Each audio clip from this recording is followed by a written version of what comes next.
As you know, the U.S. right now could be just 3 weeks away from defaulting on its debt.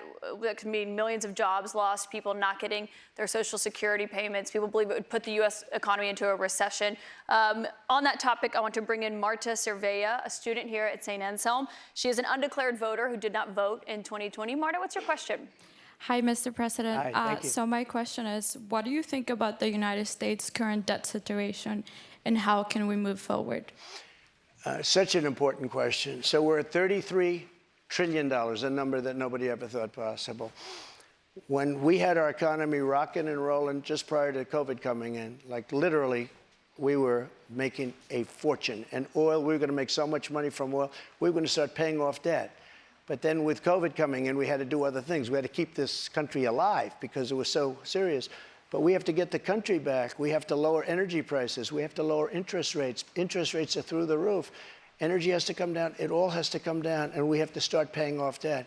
But when we have a debt limit, and they use that very seriously to me, they came in, Schumer came in with Nancy Pelosi, and they were using, we'll violate it, we'll do whatever. They talked a whole lot different than they do right now. I say to the Republicans out there, congressmen, senators, if they don't give you massive cuts, you're going to have to do a default. And I don't believe they're going to do a default because I think the Democrats will absolutely cave because you don't want to have that happen. But it's better than what we're doing right now because we're spending money like drunken sailors. So just to be clear, Mr. President, you think the U.S. should default if the White House does not agree to the spending cuts Republicans are demanding? Well, you might as well do it now because you'll do it later. Because we have to save this country. Our country is dying. Our country is being destroyed by stupid people, by very stupid people. You once said that using the debt ceiling as a negotiating wedge just could not happen. You said that when you were in the Oval Office. That's when I was president. So why is it different now that you're out of office? Because now I'm not president.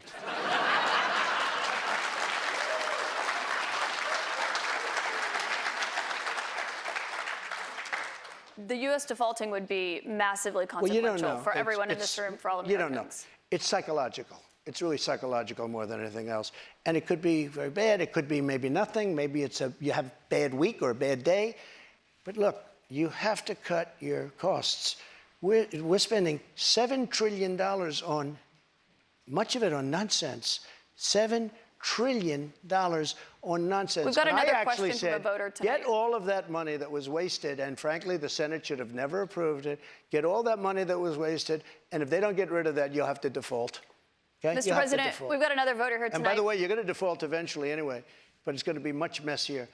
I don't think you'll have to default. I think if the Republicans hold strong and they say we want let's say we want $5 trillion off. I really think the Democrats have no choice but to do it. And if I win, they're going to be doing the same thing to me in 2 years. I guarantee you that.